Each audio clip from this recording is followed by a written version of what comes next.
Well, so let me done. Okay. So Matheus Januario Lopes de Sousa is currently a PhD candidate at the University of Michigan in the Department of Ecology and Evolutionary Biology.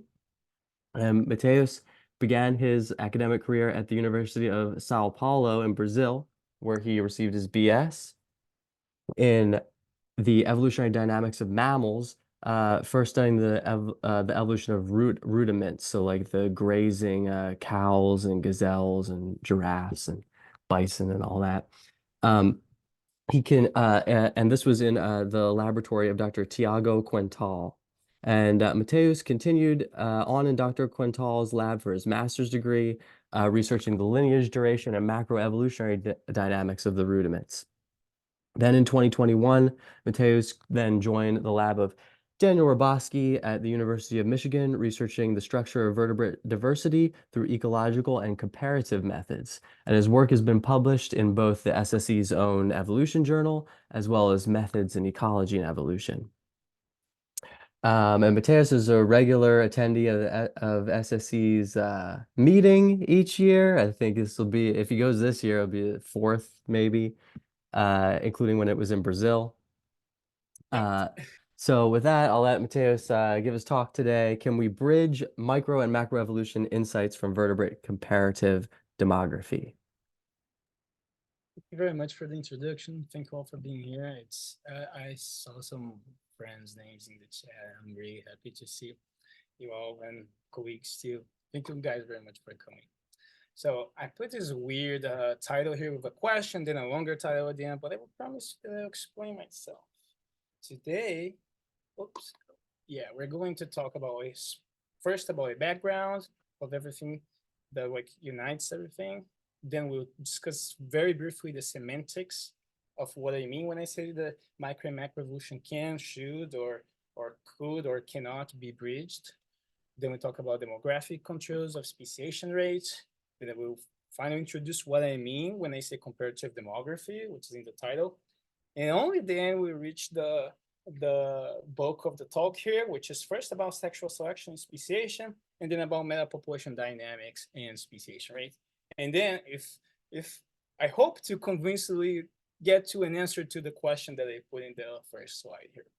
So let's start here. Put your seatbelt because I will speak fast now. So when we look at biodiversity, we can clearly see that it is structured in ways that provoke our, or at least mine, curiosity.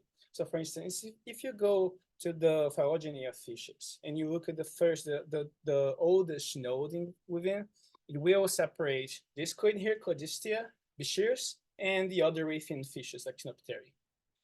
And if we count how many species we have in each of those two lineages here that had them at the same time to diversify, we'll see that this one has 14 species and Actinopteri has more than 30,000 species. If we open up the Actinopteri clade, what we will find again is that we see another large difference between species number of sister taxa.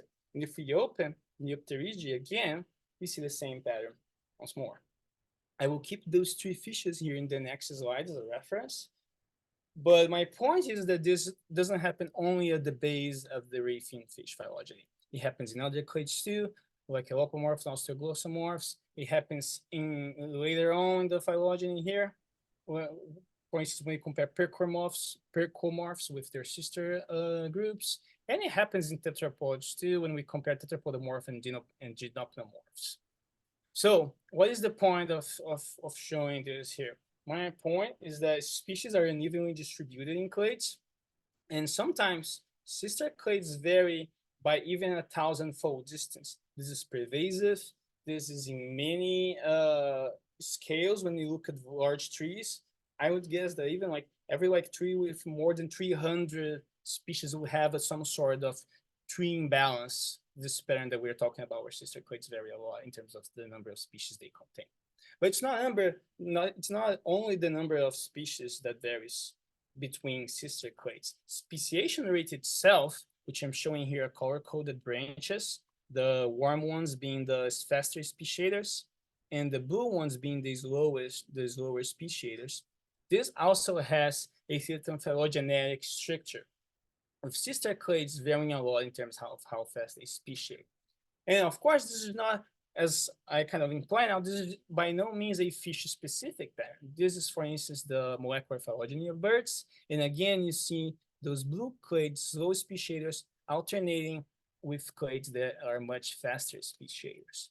And the question that drives me, and will kind of be the spinal cord of this talk here, is what is creating this structure?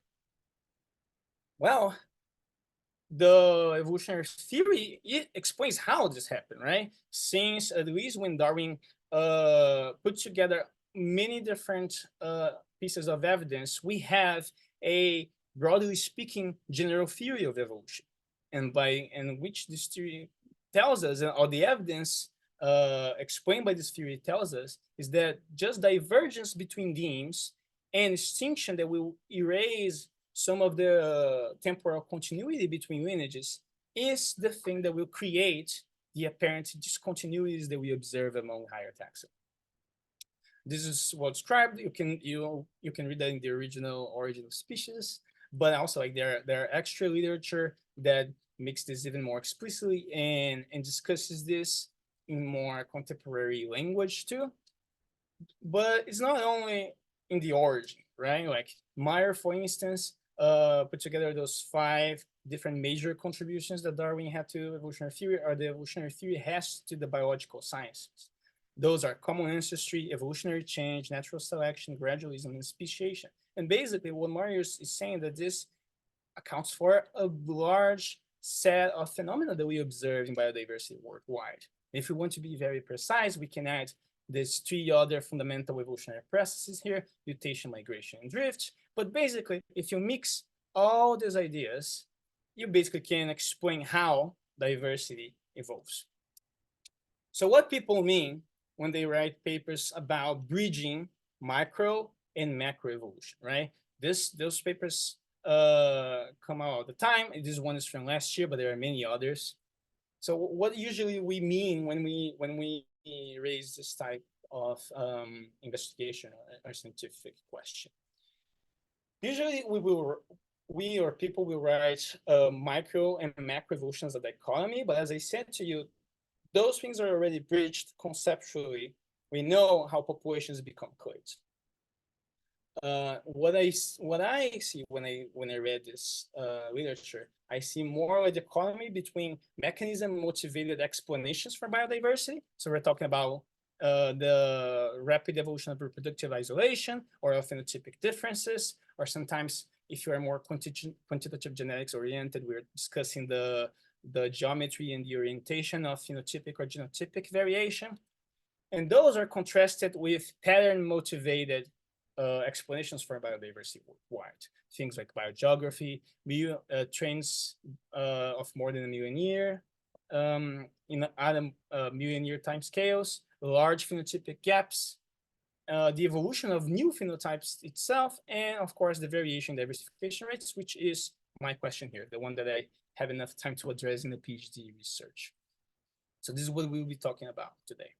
And what we want here, when I talk about bridging in my in the specific way that I am addressing this question, is that I'm looking for some microevolutionary quantity, something that we can measure preferentially in populations that will tell us what makes what we will at least correlate with speciation rate. And because those rates are phylogenetically structured, they vary among clades, as I showed you. This will ultimately explain why some clades speciate faster and why some clades speciate slowly. This is what we are looking for. And when we talk about connecting population properties or demographical properties, the first framework that I really wanted to address in my PhD students was first conceptualized by Almond in '92, Warren Almond in '92, but of course you can like trace many of the ideas down to other references, for instance, Mary's ideas. But the basically point is that we know that like the formation of isolated populations will ultimately lead to a quote completed speciation, which is basically thinking like in the splitting of 2 lineages that will later be recognized as separate species by integrative taxonomic view. we know that this thing is not absolutely instantaneous, right? This takes time, which means that we can use tools from dynamical systems to study the conversions between those types of units here and how they happen. Particularly what we can talk about. We can talk about the evolution of reproductive isolation, how fast it happened between populations. We can talk about how fast those populations acquire differences between them. We can talk about genetic difference. We can talk about ecological differences that will allow them to coexist, or genetic distance that will allow them to accumulate incompatibilities in their genome and will seal the reproductive isolation later on. Of course, those two things here, they can interact among each other, and they can interact with the isolation of populations itself. But the most important thing is that those isolated forms, which are evolving those differences here in those in reproductive isolation, they have to persist for enough time for they to actually accumulate all this difference and be recognized as different species. What is the advantage of adopting this framework here, right? This basically allows us to dissect the factors that can influence and set and can be the rate limiting step of the speciation process as we measure in molecular phylogenies. This also allows us to more directly incorporate ecology, and I will address this in some minutes. And of course, this framework fits very naturally into the statistical tools that we have already available to us. So what do I mean when I say that we can't put ecology and mix ecology with this framework here? Darwin was, since very early in his book, hypothesizing that ecology is a mediator of this gap between micro and macro evolution. He didn't use these words, of course, but this is how we would translate to our language what he was talking about. Specifically, he was talking about competition between demes or those isolated forms. Of course, the word demes, right? But anyways, he was talking about the competition between those populations. So what I want to use is to connect the properties of populations and of clades in a way that is meaningful to both macroevolution and ecology. And we'll do this in a comparative framework. So this is what I'm calling this idea comparative demography. There's nothing new. I didn't invent this. I just put this word here to communicate more fast. But this is basically the point here. And how can we actually do this, right? Now I got to the bulk of the presentation here. First, I addressed this through comparing sexual selection among clades, which was defined by Darwin again as the struggle of one sex in accessing the other. And why mix sexual selection and ecology, right? Well, if you go to Africa and you start collecting data on lakes that harbor cichlids, what you will find is that if you collect some information on the ecological theory in which those lineages are coexisting, and you also collect information on how sexual selection can or cannot happen in that lake, you can very reasonably predict which lakes will foster radiations of cichlid fishes here. So this sounds very promising, right? Ecology plus sexual selection allows us to predict speciation. And why would that be the case? Well, sexual selection can influence mate choice, the evolution of mate choice, and thus the evolution of reproductive isolation. We have a big set of literature that has many mechanisms that would connect those two things, variation in sexual selection intensity and speciation rate. But all else being equal hypothesis here would be that the more intense sexual selection is, the faster that clade would speciate, or that the lineage would speciate. And the reasoning here is that very weak sexual selection can very easily be reversed or even stalled through time, while more intense selection will be a stronger selection pressure for the divergence. However, when we look at the comparative literature, we see a division in between results that find such a connection between sexual selection and speciation, and another set of literature that does not find evidence for this connection here. And a major point here is that usually we evaluate sexual selection, we compare sexual selection through the use of proxy traits. More commonly, we use sexual dichromatism in birds as a operationalization of sexual selection intensity, or sometimes people use to sexual size dimorphism, or other clades, depending on the taxon. But the question that I was trying to address when I was looking at this issue is that can we measure sexual selection more directly? And well, this is what I did together with my good friend here, Dr. Renato Macedo Rego, which is now a postdoc in the University of Sousa in Brazil. We just submitted this manuscript called The Evolutionary Ability of Sexual Selection and Its Implications for Speciation in Macroevolution. And in that manuscript, we measure sexual selection to some indices that we call opportunity for sexual selection indices. How those indices work. Imagine that we have this population here with 5 individuals of each sex, and we will count some measurement of success. For instance, mating. We have this situation over here, and then we just count how many individuals are in this population and which is the success of all of them. So this first individual here mated with 4 other individuals. This individual here mated with 1 other individual, and these 3 individuals here have not mated with anyone. If we take the variance of this vector here and divide by the squared mean, we will have a value here, which basically tells us how skewed the distribution in mating success is. Let's compare this with a different species in which all individuals have mated with exactly 1 other individual. There is no variation in mating success here, and so our index is 0. So, of course, there are many ways to evaluate what success means, right? We can count matings, we can count fertilization events, and we can count the offspring number, which is the actual conversion of reproduction into fitness, right?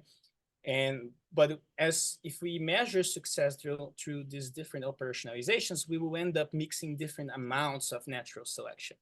For instance, offspring number will have natural selection related to viability selection, for instance. And while mating has much less natural selection components, it doesn't incorporate sexual selection that happens after mating, after the mating moment.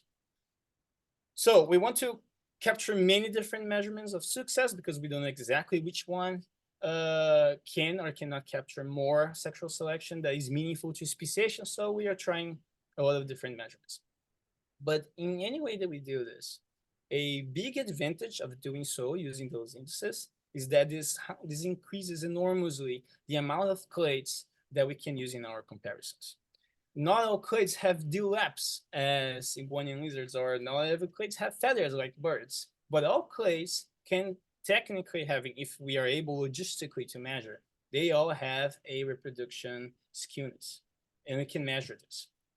And this is actually what me and Renato and Dan did, which we assembled a phylogeny of those 5 orders of vertebrates here by basically grafting the molecular phylogeny of every order individually into this backbone that I made based on the fossil record.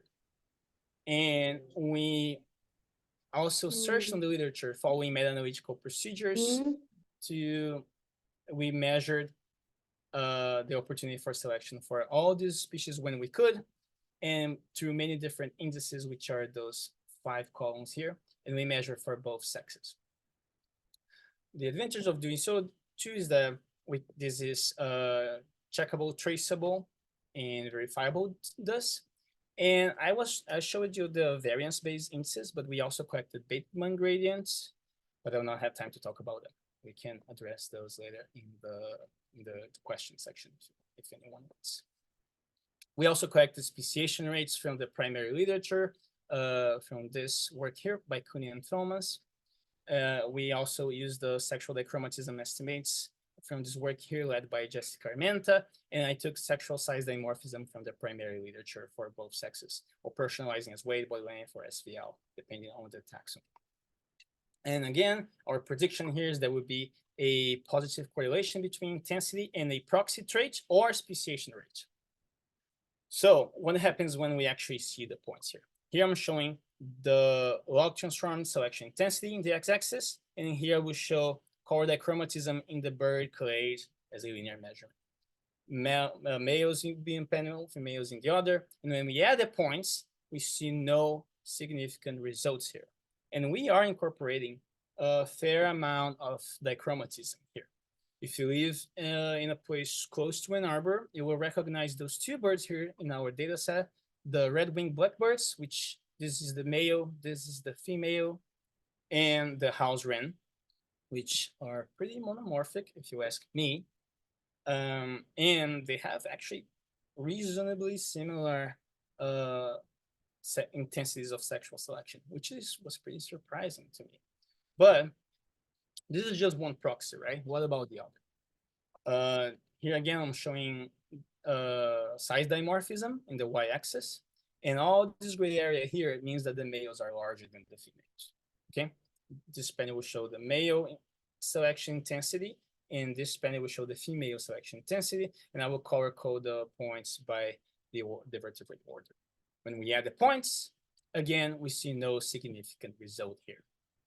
This looks like someone just thrown some confetti in the scatter plots here. So, long story short is that there is no correlation between proxies and sexual selection intensity. And when I look at this result, I was very excited, right? Because, okay, that's cool. That means that maybe our proxies are noisy. And thus, the question is that will those things correlate with speciation rate? This is what I will show here.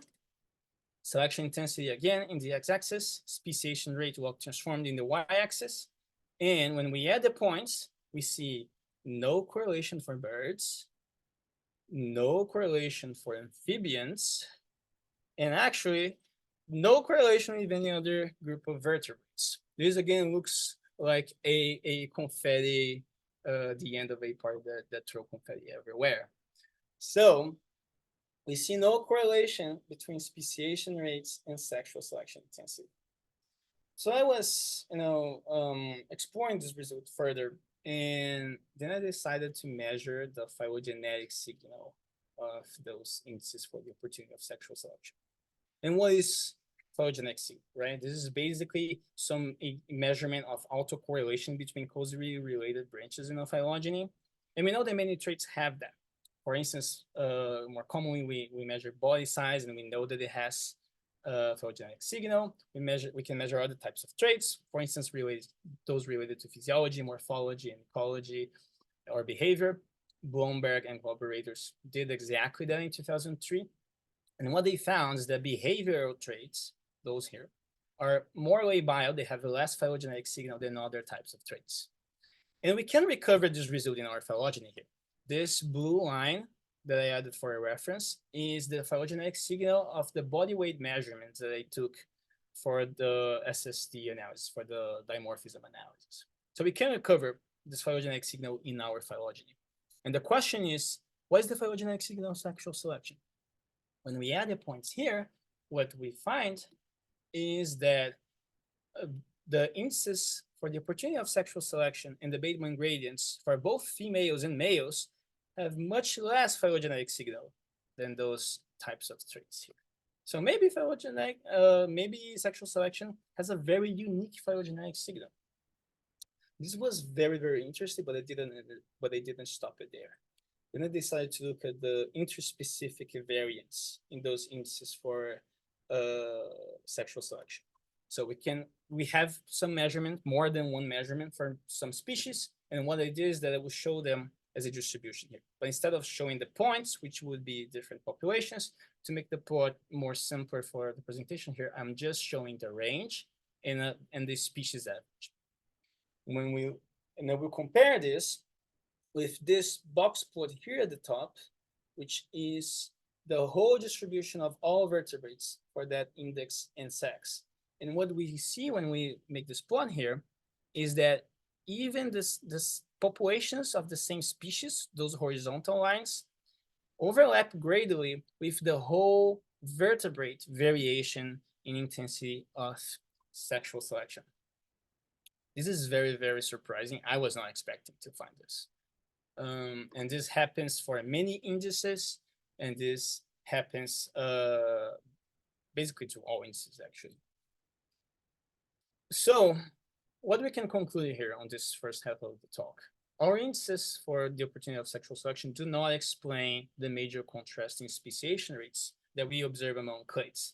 Sexual selection can still be important to the evolution of reproductive isolation. But if you remember that framework that I showed you guys earlier, Other things are also important to get to make or to for a full-fledged species to appear.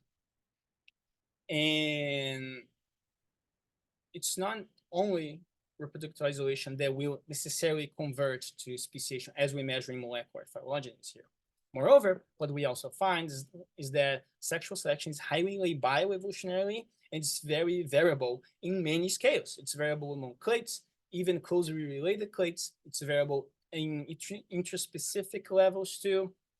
And of course, those indices are not perfect. They can vary by sex. They can vary depending to some sampling choices that, and we try to control for some of them in our analysis.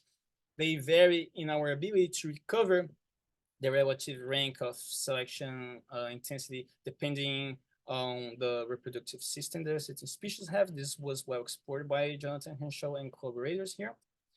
But still, they can capture wide differences in selection intensity. So can we have a biological explanation for these findings? Well, I would guess that just mapping selection to traits is very complex. It's less straightforward than one can initially think. And the good news in certain ways that the ecological context that a certain lineage has can be more predictive of sexual selection than phylogeny. Which type of context I'm talking about? I'm talking about genetic architecture, I'm talking about social system, I'm talking about ecological theater, and all these details may matter a lot to set the intensity of sexual selection.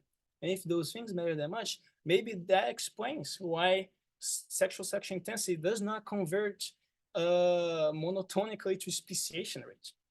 Okay, that's really cool if you like sexual selection, but now I have to address very quickly metapopulation persistence here. So we have those other controls here. And when we look at the literature, what we find is that persistence is the less mentioned control of speciation rates. So I decided to address this as an additional chapter of my PhD thesis, in which I ask if persistence is a major speciation rate control. I did this work together with Professor Malin Pinsky from UC Santa Cruz. And for we to answer this question properly, we have to find a way to measure persistence in a way that is meaningful and comparable across species, that is possible to be estimated, that has phylogenetic signal. We learned in the sexual selection part that this is important for speciation. And also, of course, persistence as measured in metapopulations have to correlate with speciation rates. And what is the measurements of persistence that we are addressing here? We are using concepts from metapopulation ecology, particularly Levin's-like metapopulations. And to understand what those metrics mean, we have to do the mental experiment of extirpating many species from many patches in this geographical lattice here. And we see what happens afterwards, how the metapopulation recover after the disturbance happens here. Well, metapopulation theory will predict that slowly this metapopulation will recover this odd equilibrium number of patches occupied here, and which we can measure based on rates. And if you have a very large grid, basically what we're measuring here is how common that species is in space, right? We can also measure how fast this recovery happens, and we can, which also depends on the rates, and we can use that as a measurement of recoverability of populations. And then the good news is that we can compare different species by how fast they recover this spatial turnover here, this spatial average occupancy, let's put it this way. This black species here very quickly from T0 to T1 recovers its average, its at equilibrium spatial occupancy here. While this blue population here does the same thing, but much more slowly here. We can compare not only just how fast populations reach this equilibrium, but also the equilibrium itself. Here again, I'm showing in gray this population that very slowly recovers its small number of patches of equilibrium, and compare that with this red population here that very fastly recovers its occupancy at equilibrium here. Moreover, what we can do is that we can take those two measurements of persistence and we can align them to make a persistence space, which you can also think that is just like a bivariate plot of those two properties here, the occupancy at equilibrium and the turnover rate. And if these persistence metrics are meaningful to the way in which a species persist, similar species in ecological terms, or maybe in phylogenetic, closely related species will cluster in this persistence space here. Of course, I've showed this just the archetypes here of the extremes, but we should expect that this space is a continuum space here. And what are the advantages of doing this, right? This allow us to make a more comparable measurement of persistence. This maps into properties related to persistence. So this will not measure which species persist more. This will measure which species persist differently. But still it will allow us to directly base our estimations or measurements of persistence into direct observations of extirpation events that we observe in ecological decadal timescales. And we did it so. We used this data set put together by Ryan Batt and collaborators. And this data set incorporates 9 different regions throughout the US coast. Each of these regions was sampled by a different range of years, between 10 and 31 years. They also vary in number of sampling points, those cells. Some have 24, some have more than 100. And they also vary in terms of number of ray-fin fishes acting up the regions that those regions have. And the way this data was obtained was through bottom trawling, which is basically dragging a very large net through the bottom of the ocean. And by that, you basically take a snapshot of the fish community in that year in that particular place. So I hope to have convinced you that this is a meaningful and comparable measurement of persistence across distantly related lineages. And the question here is if these have phylogenetic. The way we would see phylogenetic signal in this type of estimate is if we see that some clades will cluster in particular regions of this persistence space. So for instance, this clade here, which could be a family, for instance, is only occupies this quadrant here. This clade here would only occupy this quadrant. This clade would occupy this quadrant, and so on. When we actually look at the data, this is exactly what we see. We see some clades clustering in this blue space here, for instance. We see this happening in multiple clades. Some other clades will cluster in the red part of the persistence space here, and we actually can formally test the phylogenetic signal, comparing that with Brownian motion, and the p-values are significant when we do that. Moreover, we can use some combinations of species to measure the amount of variation that is explained by different factors. For instance, biogeographic region here, this black bar, and which will capture biological effects. Biogeographic regions vary in terms of abiotic components, biotic factors too. But because our data set kind of like mixes the sampling and the geography, we have this amount of variation explained by biogeographic region that we cannot be sure if it's only about biogeography or if it's also affected by possibly sampling. Those green bars here are just sampling. We know that for sure. And we can also compare how much of the variation in our data is explained by phylogeny, which are those purple bars here. And when you put together all the variation explained by taxonomic ranks or the interaction between biogeographic region and family, indeed you have more or less the same amount of variation explained by phylogeny and by biogeography. And together they explain much more of our estimates than just sampling. And this is the residual variation. The variation is not explained by any of these factors here. We have different ways of measuring the variation that is explained by phylogeny in terms of persistence. This is basically an R square here. We can look at how tall this is, and this you can picture this as how much variance in the data is predictable just if you know the phylogenetic relationships of the species in a certain data set. All those different box plots will be different sets of species that I could test for additional factors here.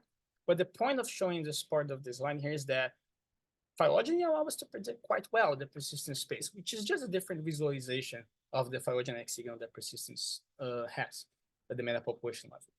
However, if we take the additional variance, the one that is not explained by phylogeny, and we partition this and the amount of this residual variation among many different types of traits, we're talking about ecological traits, habitat-related traits, life history traits, morphology, physiology, and reproductive traits.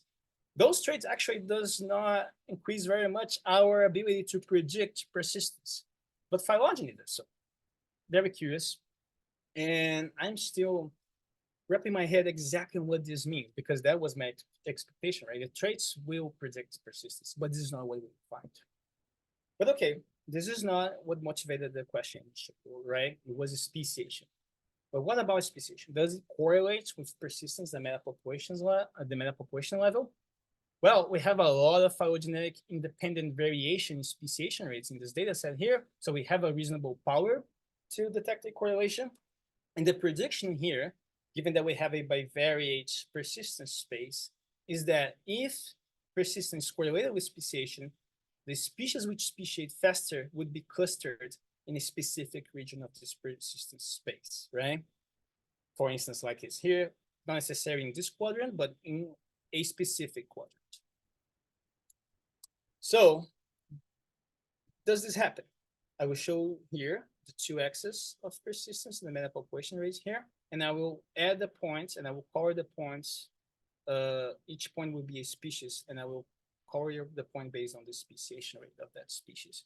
When we do that, we find no significant relationship between metapopulation dynamics and speciation rate. Moreover, if you start cutting different parts of this data set here, you see that both the slower and the faster speciators occur everywhere in this space here.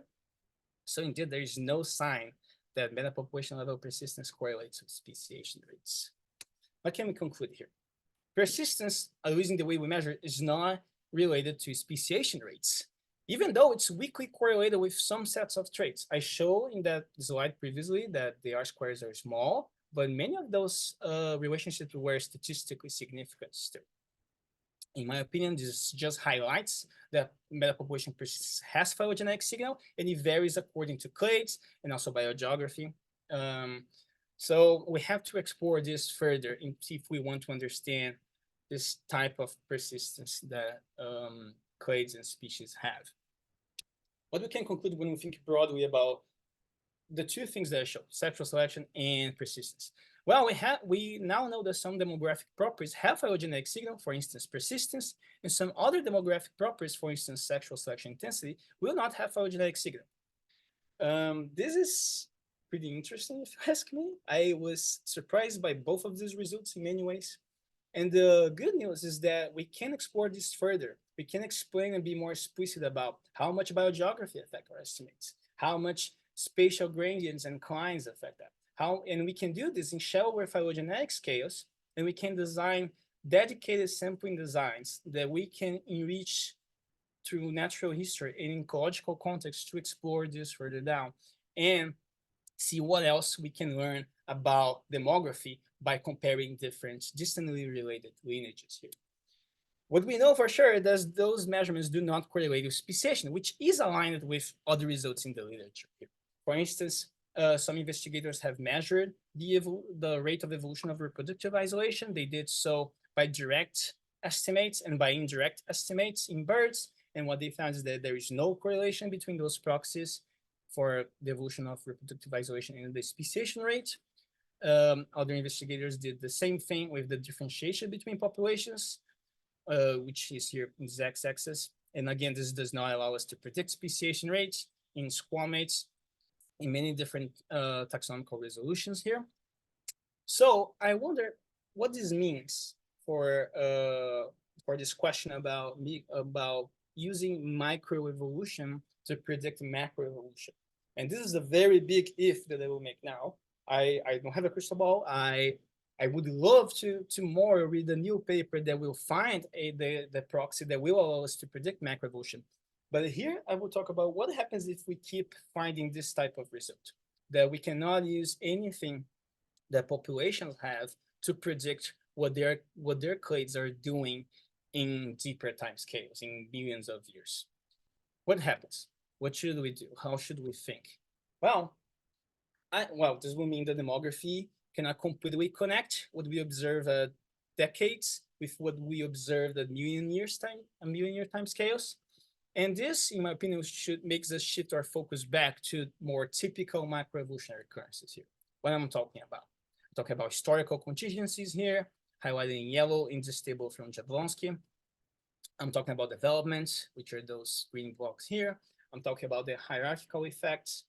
that biodiversity may have highlighted here in red, but also there are things that we not totally fully understand. There still remain as open empirical mysteries.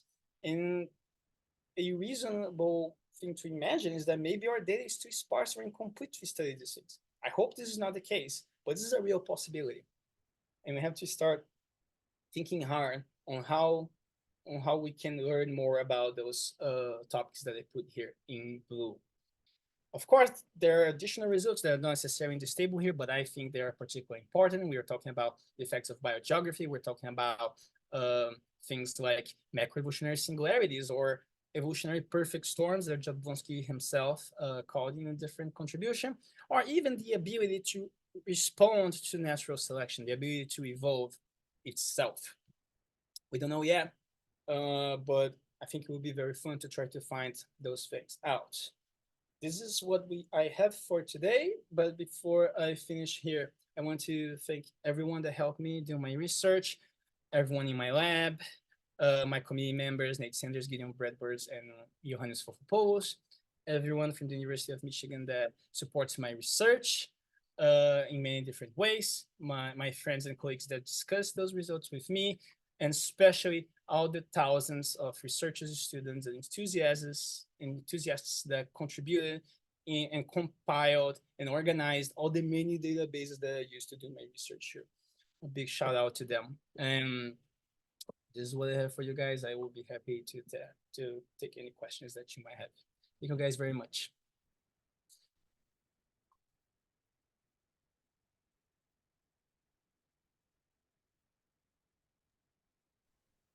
All right. Thank you so much, Matheus. A ton of data to digest there for the audience here.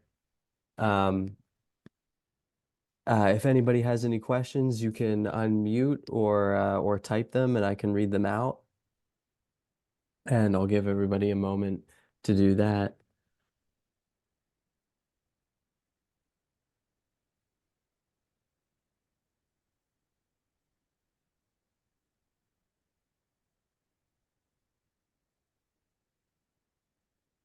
I wanted to ask, Mhm.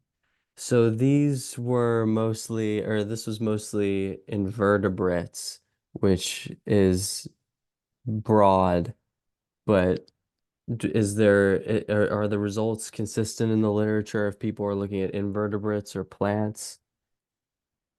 Yeah. In terms of we not being able to predict speciation, they are consistent. But Hmm. I think those other clades are even less understood, right? Like, and also they vary a Hmm. lot in terms of life history. I think we have a even more incomplete view of the demography of insects and plants than we have for vertebrates. This is just a mere consequence that people, some people like to study vertebrates a lot. And so I think the unknowns are bigger when it comes to do the exacting framework to study plants and invertebrates in general. But with that said, maybe because they have more variation, Hmm. it will be more rewarding, and maybe we'll be able to find things we can because we have more variation. We can detect effects that have a smaller overall effect on speciation rate. But if we are there in terms of accumulating data, is an issue on itself. I don't know yet. I focus my research in vertebrates, but I think this is a reasonable way to approach the question too. No, it makes a lot of sense. I'm just I agree with you. I was just thinking if there's so many species of insects, maybe you could get enough power there. Exactly. But it will Um, also depend on how much they vary in terms of speciation rate. We mm, have to not forget it too. Um, not just the total number, right? exactly. Uh, yeah, so I'll ask a question from the chat here. Do you think about adding social selection as a component of your research Mm-hmm. from Renata? Mm-hmm. Yeah. I think. Well, I think that the social system of species is important even for the for we to describe well and compare well sexual selection intensity between species. That's for sure. If we're talking about different social systems, I totally agree. We're not talking necessarily about that. I probably need more details to discuss. But I think this is an important part of the natural history of these organisms. This will shape how they will interact. This will shape how their populations can or cannot address some environmental variants, for instance. And so it is potentially very important. How much important we have to measure and we have to compare. I don't know, but it's probably would be very, very interesting. Really great talk, Matheus. I had one question that I thought it's kind of broad, but like, have you thought about interactions between processes? I was thinking in the case of your metric for sexual selection, the variance in mating success, right? I can think that like spatial structure could increase variance a lot in mating success, which is kind of related to your second part of the talk. So have you considered interactions between the processes? Yeah. You mean genetic spatial structure or just the structure of the environment itself? I mean the ecological part, but that could potentially drive at the genetic level, right? But I'm thinking like you can think of an idealized right fisher population will have a lot less variance in mating success than like a patchy population that exists in space. Yes, I agree. We have very good reasons to expect that there will be such variation, and the unknown is how much of that is like so variable in time, like in decadal time scales to different reproductive cycles, that it raises any sort of like snapshot of geographic variation that we may observe. To the point, I understand this is unknown too. I hope to inspire additional measurements of this, and people can compare, for instance, two different ecological theories with the same species, for instance, and through time, and we can try to separate the effects of just like stochastic variation, for instance, between years, to more more structured spatial variation, so like a big climb in resources, for instance. We know that individuals will tend to accumulate more in places with more resources, for instance. And because there are more individuals, maybe the competition for mates will be more intense there, for instance. This is, in my opinion, likely to happen.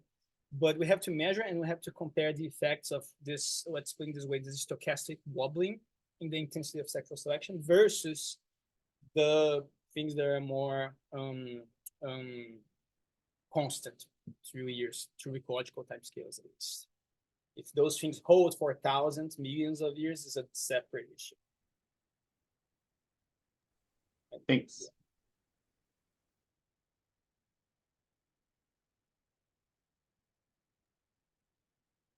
All right, and I have one last question, I think. Like at the end of the talk, you were showing how a lot of the previous research is consistent with what you were finding in a lack of a relationship. But, and maybe I'm confused here. I could be confused here. In the beginning of the talk, you showed like a series of papers that like agreed with the relationship and didn't agree with the relationship. So there is some conflicting literature. What do you think they did to find whatever they did with the relationship? Well, I think that the lack of correlation that we observed between the intensity of sexual selection and proxy traits has to be explored further. Like maybe opportunity changes are not capturing the sexual selection that is relevant to speciation. But this is the best direct measurement that we have to skewness in reproduction, which should be how we conceive sexual selection, right? So how can a trait correlate with speciation? Well, this could be an artifact of some sampling, particular resolution. This could be because, for instance, we know that speciation rates have phylogenetic signal, right? maybe the traits also have phylogenetic signal, and this kind of covariation is what is driving this statistical significance here, as it happens with the traits and the persistence in meta populations, for instance. If you look at the R squared of those finds that find a statistical significance between the traits and in speciation, usually you see that the effect size is very, very small, very, very small. In meta-analysis of this pattern, they find a very, very small effect. So I would find that suspectful. I think we have to basically open this hood furthermore and be sure of what we are measuring, what are our proxies measuring, what those things mean, especially because I was addressing two proxies that are particularly in more skeptical that capture sexual selection, like chromatism, because females can evolve to be more cryptic, and this will create that chromatism. This is natural selection. And also size dimorphism for the bulk of the theory about how size dimorphism evolves usually hypothesize that the effects of natural selection are more intense and more important than the effects of sexual selection for size dimorphism.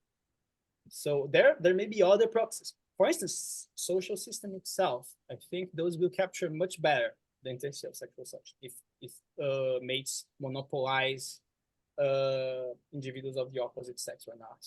This will capture better, I think. So it will be a better proxy, but this is not most of the literature. It's about dichromatism, size dimorphism, and our results reject that those proxies are that meaningful to compare sexual selection of species of birds. Got you. Yeah, because I was thinking about how hawks or birds of prey will have a larger female, but that's not necessarily a sexually selected or driven by sexual selection necessarily.